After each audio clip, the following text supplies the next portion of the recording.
მოგესალმებით. ო, ისე საინტერესოა, რა სწავლობენ, რა. მაგას ინტერნეტ ენა ქვია, როგორც მე ვიცი და ფოტოტექნიკა, ინტერნეტ ენა. ისე მოიჩქარო და მოიჩქაროთ, იმიტომ რომ მართლა საჭიროა თემაზე უნდა ვისაუბროთ. როგორც ხო?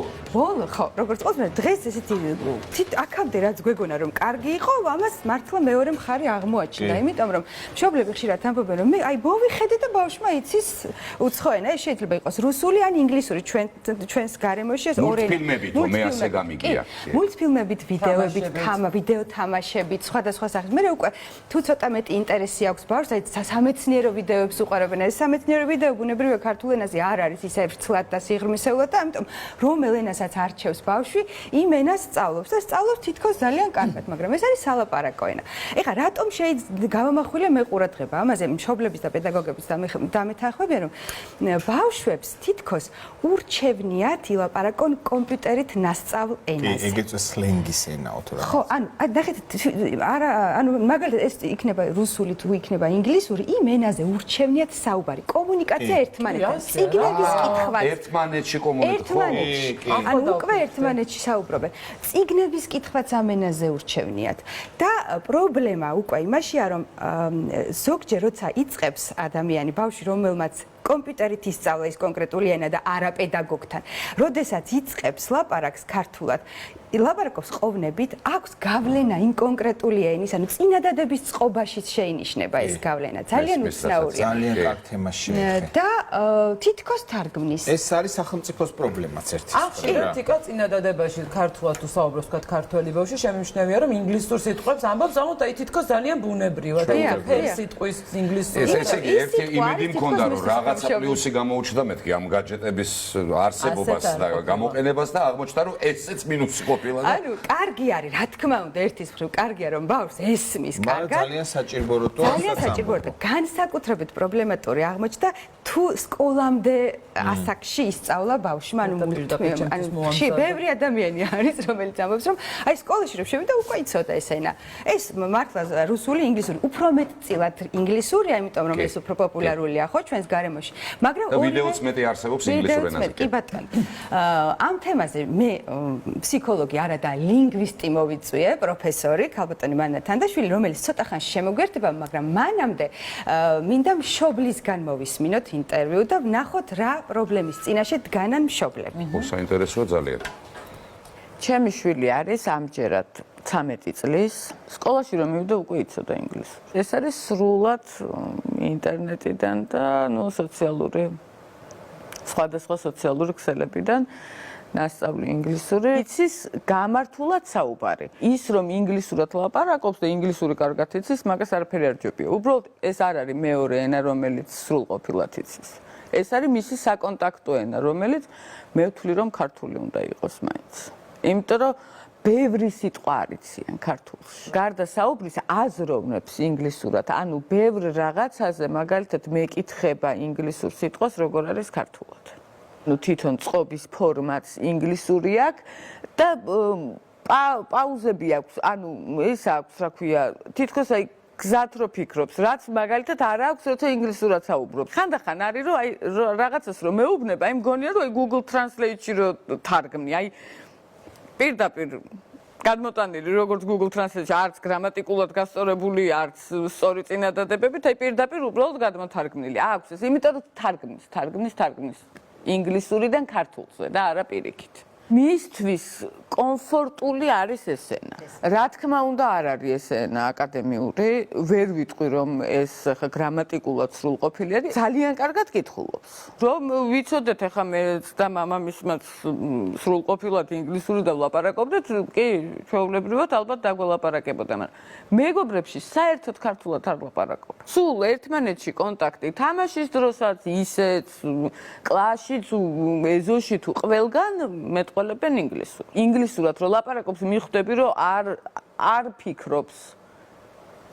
ანუ როგორც ახლა ქართულად ლაპარაკობ და არ უფიქრდები რომ რა სიტყვა როგორ ვთქვა, აი ესე ლაპარაკობს ინგლისურად. აი ქართულში ვატყობ რომ აი ამას რაღაც მომენტებში ფიქრდება მაინც, რომ აი ეს სიტყვა როგორ თქვას. პრობლემა ჩემი აზრით იმაში არ არის, ინგლისურში კი არ არის, პრობლემა არის ქართულში. ანუ არა ინგლისურის ცოდნაში არის პრობლემა, არამედ ქართულის არ ცოდნაში არის პრობლემა. ჩემთვის. არა ინგლისურის ცოდნაში, არამედ ქართულის არ ცოდნაში არის. სწორი შეფასებაა ნამდვილად. ძალიან მნიშვნელოვანი აქცენტები გააკეთა მაია გვახარიამ, დიდი მადლობა მას ამისთვის, გულწრფელობისთვის და ახლა მოდით მოვიწვიოთ ჩვენი სტუმარი, ლინგვისტი, პროფესორი, ფრანკფურტის უნივერსიტეტის პროფესორი ქალბატონი მანანა თანდაშვილი, რომელიც რეალურად გამოვიჭირა საქართველოში, თორე ის გერმანიაში ცხოვრობს. დიდი მადლობა ქალბატონი მანანა მოგწანით. გამარჯობა, მოგესალმებით. აი ამ საჭიროთა თემაზე ძალიან მიხარია რომ თქვენ მოგწანდით ჩვენთან სასაუბრო. რა ფენომენთან გვაქვს საქმე, როდესაც ასეთ პრობლემას ვაწყდებით ბავშვებთან? ეს ინტერვიუ, რომელიც ჩვენ ყველა მოვისმინეთ, ძალიან ტიპური შემთხვევა გახლავთ, იმიტომ რომ დღეს ის თაობა, რომელზედაც საუბრობდა ჩვენი რესპონდენტი, ეს ეგრეთ წოდებული ჯენზი თაობა გახლავთ, ეს არის თაობა, რომელიც 2012 წლის შემდეგ დაიბადა და დაიბადა ციფრულ სამყაროში. მათთვის ციფრული გარემო არის სრულიად ბუნებრივი გარემო, ის პერიოდი, როდესაც ჩვენ წიგნებს ვკითხულობდით და ერთმანეთს ვეჯიბრებოდით, თქვა საშინელი პერიოდი წიგნებს ვკითხულობდით, ჩამარდა ისტორიას.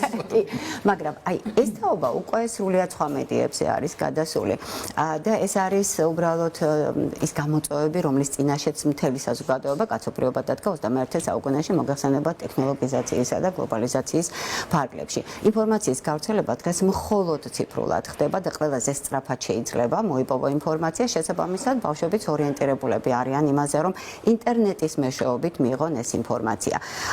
წიგნები რომ აუდიო წიგნებმა ჩაანაცვლა, ესეც ცნობილი ფაქტია და ესეც აღქმაზე ძალიან და კოგნიტურ განვითარებაზე ძალიან მოქმედებს, იმიტომ რომ ჩვენ გვაქვს ორი კანალი, ერთი არის მხედველობითი და მეორე აკუსტიკური სმენითი და პრაქტიკულად მხედველობით კანალს არხს ჩაენაცვლა სწორედ სმენითი არხი. შესაბამისად ახსენეს კიდევაც თქვენს საუბარში, რომ თუ უნდა ბავშვს რომ განვითარდეს და ეს არ არის მხოლოდ გასართობი პროგრამები, ეს არის სწორედ შემეცნებითი პროგრამები, თუ უნდა რომ მოიპოვოს ინფორმაცია, ის იძულებული არის რომ მიმართოს, ასე ვთქვათ, ინტერნეტს. სამწუხაროდ საუბრობს ქალბატონი, ესეთი რაღაცა თქვენ მშობელმა. ეს რას ნიშნავს? ესეც ძალიან დამახასიათებელია იმ შემთხვევაში, როდესაც ორი ენა შემოდის როგორც კომპეტენტური ენა, მაგრამ არასრულფასოვნად და რასთან გვაქვს საქმე. ზოგადად ჩვენ ვაზროვნებთ ერთ ენაზე. შეიძლება ძალიან კარგად ვიცოდეთ მეორე ენა, მაგრამ აზროვნება, ჩვენი აზროვნება ერთ ენაზე მიმდინარეობს. ვინც ენას ფლობს, მიხვდება ზუსტად რასაც ამბობთ. დიახ, ზუსტად ასე. ჩვენ შეიძლება აბსოლუტურად თავისუფლად გადავერთოთ ერთ ენიდან მეორეზე, მაგრამ ჩვენი აზროვნების ენა არის ჩვენი დედა ენა. რა ხდება, როდესაც მეორე ენა შემოდის და ის საინტერესო რა არის? მშობლიურ ენას სწავლობ ჩვენ ენობრივ სიტუაციაში, ხომ? ეს არის ინტერაქციული აქტი. ბავშვი, რომელიც არის, თქვა, სკოლამდელი და ენას იდგავს დაახლოებით 3-4 წლის ასაკამდე, ამას კონტექსტუალურად სწავლობს კონტექსტში, ამიტომ მისი მნიშვნელობებიც იცის, ენობრივი ქცევის ნორმებიც უყალიბდება და იცის, როდის როგორ იმეტყველოს. შეცდომები რასაკვირველია, ძალიან ჩვეულებრივი ამბავია, მოვიდა წავიდას ანალოგიით აკეთებს მოდის წადის და თოვს წვიმის ანალოგიით აკეთებს ცივს და ასე შემდეგ, აღარ ჩამოვთვლი ამ შემთხვევებს, მაგრამ როდესაც ხდება ინტერნეტით, თქვათ, ინფორმაციის მიღება, ეს უკვე აღარ არის ინტერაქციული, ბავშვი არის მიმღები, ის იწოვს იმ ინფორმაციას, იმ სიტყვებს, იმ ფრაზებს, რომელიც მას ეს მიღება. ზუსტად რაც მიაწოდეს, იმას იმახსოვრებს. ზუსტად იმახსოვრებს და მას არ აქვს, ასე ვთქვათ, იმის საშუალება, რომ დისკუსიაში შევიდეს და შეცდომების შემთხვევაში მას ვეღარ უსწორებენ და იმის გამო, რომ ოჯახში ინგლისური ენის ცოდნა შეიძლება არ იყოს მოცემული, შესაბამისად ხდება ის. ეს არის კოდების გადართვის შემთხვევა, როდესაც აი რატომ აყოვნებს ბავშვი და რატომ ჩერდება, იმიტომ რომ მას არ აქვს საშუალება იმ ენაზე ბოლომდე გამოთქვას თავისი აზრი, ჩერდება, ხდება კოდის გადართვა და შემდეგ აგრძელებს იმას. თუმცა მე აქ მინდა გავიხსენო ერთი სამეცნიერო პროექტი, რომელიც საუკუნის დასაწყისში განახორციელეთ ჩვენ, ეს არის საფრთხეში მყოფი ენების დოკუმენტირება. აი, თქვენ გაიხარეთ, არ დაგავიწყდეთ ეგ თემა. მადლობა მინდა გითხრათ, რომ აი საფრთხეში მყოფი ენები წამოჭერეთ, იცით რა მგონია? ცოტა წამხედურობასთანაც ხო არა გვაქვს ადგილი, ნახეთ რაც გულისხმობ. იმ დღეს სტუდენტებთან მქონდა ლექცია და მოდაზე უყვებოდი და აღმოჩნდა, რომ კაბა, ჩოხა, პერანგი არც ერთი არ არის ქართული სიტყვა. შარვალი ხო არის? და არც შარვალი. და გამოდის, რომ ის ენა რეალურად იკარგება. აი საფრთხის წინაშე დგას რეალურად, იმიტომ რომ იმდენი სიტყვა ჩაენაცვლა თუნდაც ჩვენი პოლიტიკოსების საუბარში ქართული ორიგინალური სიტყვა ისე ჩაანაცვლა სხვა უცხოურმა ენებმა, ეგრეთ წოდებულმა ციფრულმა ენებმა. აი ამ დროს, რადგან ახსენეთ საფრთხეში მყოფი ენები, რა უნდა გააკეთოს სახელმწიფომ, მშობელმა და საზოგადოებამ? ეს ძალიან კომპლექსური შეკითხვაა და კომპლექსური აი მეცნიერების იმედად. არავითარ შემთხვევაში, იმიტომ რომ დავუბრუნდები საფრთხეში მყოფი ენის ფენომენს, ეს კი ჩვენ მქონდა შემთხვევა, როდესაც ჩვენი ერთ-ერთი რესპონდენტი 4 ენას ფლობდა, აზერბაიჯანულს, რუსულს და ქართულს და უდიურს, აზერბაიჯანელი გამოთხოვილი ქალბატონი გახდათ და პრაქტიკულად 7 წუთიანი ჩანაწერი ყოვნიერებით ისე მიდიოდა, ერთი ენიდან მეორეზე გადადიოდა, მეორე შემდეგ კიდევ ცვლიდა, თარგმნიდა იგივე ფრაზას მეორე ენაზე, იმიტომ რომ ეშინოდა რომ ვერ გავიგეთ.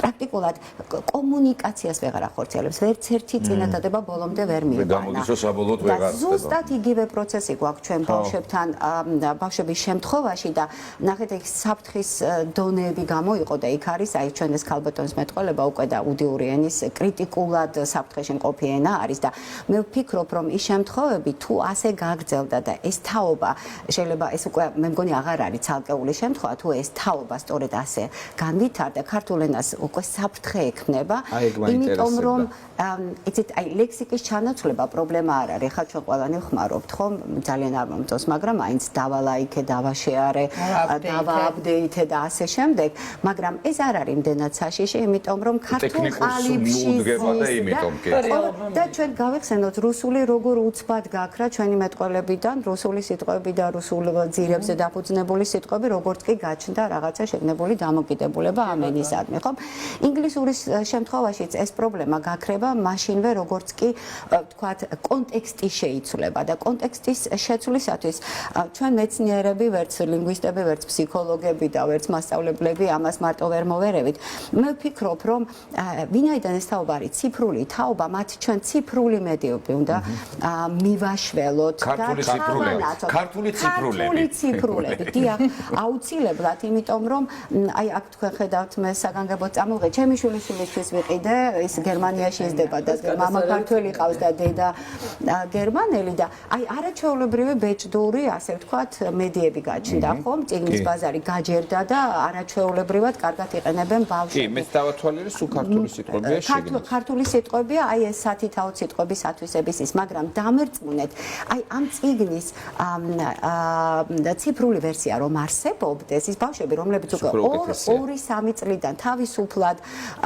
მოიხმარენ მობილურებსაც ტაბლეტებსაც და ასე შემდეგ გაცილებით უფრო ეფექტური იქნებოდა მათთვის იმიტომ რომ ჩვენ შეიძლება ვაიძულოთ მაგრამ როდესაც აიძულებთ ის გვაქვს ამის რესურსი როგორც ენას ამის რესურსი რასაკვირველია გვაქვს. აქ საუბარი არის იმაზე, მე ხომ დავახსენო ერთი პროექტი, რომელიც აი ბოლო დროს შევქმნით ჩვენ მე დიგიტალური ჰუმანიტარიის აკადემია საქართველოს ხელმძღვანელობ და შევიმუშავეთ ჩვენ სწავლების პირველ საფეხურზე სწორედ ციფრული მეთოდების შემოტანის, ციფრული ტექნოლოგიების შემოტანის პროგრამა. ჩვენ ისიც კი ასეთ კონცეფცია შევიმუშავეთ, როგორ უნდა ვასწავლოთ ციფრულად ბავშვებს წერა. აი ხომ ულამაზესი რაღაცა არის. დავით მაისურაძის მიერ აი არაჩვეულებრივი ასეთი კალიგრაფის, სადაც არის მელანიც და ისიც არის, რა ქვია, კალამიც არის, აი ესეთი მხედრულისთვის, ასომთავრულისთვის და ნუსხახუცურისთვის შექმნეს, მაგრამ საგანგებოდ მხედრულის დასაწერი კალამიც არის და ჩვეულებრივად აი ესეთი ძალიან საინტერესო ის, მაგრამ წარმოიდგინეთ ეს ყველაფერი თუ იქნება ციფრულად ჯერ მიწოდებული, რომ ჩვენ ბავშვებს თუნდაც ასოების კომბინაციის, ასოები ჩავშალეთ ნაწილებად და შემდეგ მან თვითონ უნდა ააგოს, მოძებნოს, აი ასოს სს რომ ხედავს, ის სამი ნაწილი, რომლითაც შეიძლება ააგოს. ეს არის თამაშის ის. აი ამის შემდეგ უკვე ის უფრო ახლოს არის გათვლილი ეს არის პირველი კლასიდან მე-6 კლასამდე სხვადასხვა საფეხურს, მაგრამ აი ამბანის სწავლების ძალიან წვალობენ ბავშვები. მე მეზობლის ბავშვები მყავს, აი მოკლედ იტანჯებიან, იმიტომ რომ ხაზი ვერ გაუვლიათ. ჩაგეკითხებით. აი ხშირად მომისმენია, რომ ქართულს თითქოს თანამედროვეობისათვის შესაბამისობის რესურსი არ აქვს. არც სიტყვიერი მარაგი და არც ეს არის აბსოლუტურად მეცნიერი. მე გეტყვით, რომ ქართული ენა ისეთი მდიდარია და სხვა ენებთან შედარებით ამას წინათ მქონდა ვიყავი და სატელევიზიო სატელევიზიო გადაცემაში და ვთქვი მე იმედები, არც ერთ ენაში ეს სიტყვა არ არის, ეს არ არის მე შენი იმედი მაქვს, იმიტომ რომ მე შენი იმედი მაქვს არის რაღაცა ვალდებულება, ხო? რომ შენ ვალდებული ხარ, მე რაღაცნაირად გავალდებულებ. მე იმედები არის უკვე ისეთი ინტერაქცია, რომ მე ვიცი, რომ შენ ჩემს გვერდით უკვე იყავი და ჩვენ ერთმანეთში შეგვიძლია ვთქვა ერთმანეთის იმედი გქონდეს. ძალიან მდიდარი ენა აქვს ეს რესურსი. რა საკვირველია, ჩვენ არაჩვეულებრივად შეგვიძლია გამოვხატოთ ემოციურ დონეზე, იმაზე შეიძლება უფრო მეტათაც ზეემოციურათაც, მე საერთოდ სულ ვამბობ, რომ ქართული ზეემოციური ენა არის. ამის რესურსი რა საკვირველია აქვს. უბრალოდ ჩვენ უნდა შევეცადოთ, რომ სწავლების პროცესში რაც შეიძლება მეტად ციფრულ მედიებზე გადავიყვანოთ და კომბინირება მოვახდინოთ, ინტერესი გავუჩინოთ, რომ შემდეგ აი აქ არის მოცემული, აი უნდა გაჩვენოთ აუცილებლად გადაბმის ასე ვთქვათ წესებია და უკან არის ვეფხისტყაოსნის ერთი სტროფი მოცემული, სადაც ასოები ერთმანეთის გვერდით ჰორიზონტალურად არ არის განლაგებული, მოგეხსენებათ ის ჩაქსოვილია ასოში ასოზის და აქ ესენი წერენ, ავტორები წერენ, რომ შენ შეეცადე გადაწერე, იყავი გაბედული და გამოიყენე შენი შთაგონება. აი ეს ინტერესი უნდა გაუჩინოთ. აი, როდესაც საუბრობთ იმაზე, რომ ციფრული უნდა გახდეს ქართული ენაც, უფრო მეტად ეს გასაგებია, ცოტა გრძელვადიანიც მგონია, იმიტომ რომ სამწუხაროდ რესურსი ჯერ მართლა ძალიან ცოტა არის ქართულ ენაზე, თქვათ იგივე YouTube იქნება თუ სხვა პლატფორმა, რაზეც ბავშვებს ხელი მიუსწავთ, იმიტომ რომ მე ვიყავი დედა, რომელსაც ვამბობთ, რომ ქართული, იმიტომ რომ საკმაოდ გვიან დაიწყო ჩემმა შუმა საუბარი, მაგრამ წარმოდგენა არ მაქვს ჩემმა შუმა საიდან იცის ინგლისური და მით უმეტეს ინგლისური ანბანის ყველა ასო ზედმიწევნით ზუსტად. ქართულ ასოებს რაც შეეხება, არც ის არ მიმეცადინებია და არც ეს, მაგრამ ქართულ ასოებს რაც შეეხება, ძალიან უჭირს, ძალიან დიდ რესურსს ხარჯავს, რომ ერთი ასო ამოიცნოს, არის 4 წლის. აი, ამას გარკვეულწილად მიხარია და ვამბობ, რომ ქართულს ისედაც ხომ ისწავლი, ანუ ცოტა მშვიდად ვარ. თან მე ვიძაბები რა თქმა უნდა და ვერ ხვდები იცით რას რომ უნდა მიხაროდეს, ვინერვიულოთ, ჩემნარი დედა არის ალბათ 90%. არა, ნამდვილად უნდა ყურადღება მივაქციოთ ამ პროცესს, იმიტომ რომ ჩვენ დავდგებით იმ ფაქტის წინაშე, რომ არც ერთი ენის კომპეტენცია არ იქნება ბავშვს და არც მეორეს, იმიტომ რომ ის ინგლისურის ცოდნა, მე მგონი უკვე მივხვდეთ ყველანი და ასეთი უამრავი ფაქტი არის, ის ინგლისურის ცოდნა არის ფრაგმენტული, ეს არ არის ის კომპეტენცია, როდესაც იცით რა ხდება, არსებობს ასეთი გამოთქმა რაც ცნება არის ასეთი განათლების ენა. მე თვითონ ჩემი სამი შვილი ჩვენ გერმანიაში ძალიან პატარები იყვნენ და 25 წელი გერმანიაში ვცხოვრობთ უკვე და მათთვის განათლების ენა იყო გერმანული და ვერ წარმოიდგენთ რამდენი შრომა დამჭირდა საკვირაო სკოლას დავაარსე რომ მათთვის ქართული ყოფილიყო ბუნებრივი არაჩვეულებრივად ლაპარაკობენ ახლა მაგრამ როდესაც ძალიან ღრმა ინტელექტუალურ ასე ვთქვათ თემებზე მიდგება საქმე ურჩევნიათ რომ ინგლისურად ან გერმანულად უფრო მშვიდად არიან. აი ეს ყოვნიერება მათ იმაშიც და არიან 35, 34 და 30. აი რა ქნა სამ შემთხვევაში ნუ მაგალითად შემოესწავლა. შემოესწავლა ქართული სიტყვა სხვა აი ზუსტად. კარგია, თან ახლა უნდა გვიხაროდეს. როგორ ჩავანაცვლოთ ეს? იცით რა არის, მე ვიტყოდი ერთს რომ განსაკუთრებით საწყის ეტაპზე ძალიან ბევრი მუშაობა ბავშვთან მშობლის მხრიდან საჭირო ლექსიკის ასე ვთქვათ ათვისების და დახვეწის ვთქვათ ემოციური ფრაზების ვთქვათ ძალიან ხშირად მოხმარება უნდა ხდებოდეს რომ ბავშვებში ეს დაელექოს ისინი ძალიან სწრაფად ითვისებენ ამ ყველაფერს და ამას აუცილებლად უნდა ასე ვთქვათ შეეშველოს ასევე სწორედ ის ციფრული რესურსები რომელიც რასაკვირველია თქვენ ვერ შექმნით და ვერც მე ვერ შევქმნი ხომ შეიძლება ცოდნა ვთქვათ ჩავდოთ ამაში მაგრამ ამ ტექნოლოგიების განვითარება სჭირდება და რაც უფრო ადრე გავაცნობიერებ ჩვენ სახელმწიფოებრივ დონეზე რომ ბავშვებს თუ არ შევეშველეთ და ჩვენ თუ არ მივეცით მათ ის გარემო ის ციფრული გარემო იმიტომ რომ ჩვენ ციფრულს დღეს ანალოგით ვერაფრით ვერ ჩავანაცვლებთ ვერაფრით არაბუნებრივია ეს პროცესია ეს არის განვითარების დღევანდელი ჩვენ მივედით უკაცრავად იმ დასკვნამდე რომ დროის შესაბამისად უნდა ვიმოქმედოთ. რასაკვირველია. ეგრეთ წოდებული რო ვთქვით ბჭყალებში ციფრული ქართულები გავაკეთოთ, რაც შეიძლება მეტი, ეს ვთქვათ და მე მინდა გითხრათ რომ ძალიან გვეიმედებით, იმიტომ რომ თქვენ პირადი გამოცდილებითაც დაამტკიცეთ რომ შეიძლება ამის მიღწევა და პლუს კიდე ციფრულ ამბავშიც თუ მოგვეხმარებით, დარწმუნებულია რომ ძალიან კარგი პერსპექტივა გვაქვს ამ თვალსაზრისით. ძალიან დიდი მადლობა. ანა ამის შემდეგ რომ ჩამოგზანდებით საქართველოში ჩვენ კიდევ ვეცდებით რომ ახალი სანერგულო გამიჩინა ჯერ თიკამ და მერე თქვენ უკვე სულ ამიდადია ამ საკითხზე რომ არ მოგატყუოთ. ძალიან დიდი მადლობა პროფესორი მარინა თანდაშვილი იყო ჩვენი სტუმარი, მე მომავალ ხუთშაბათამდე გემშვიდობებით და ჩვენს ეთერში რეკლამის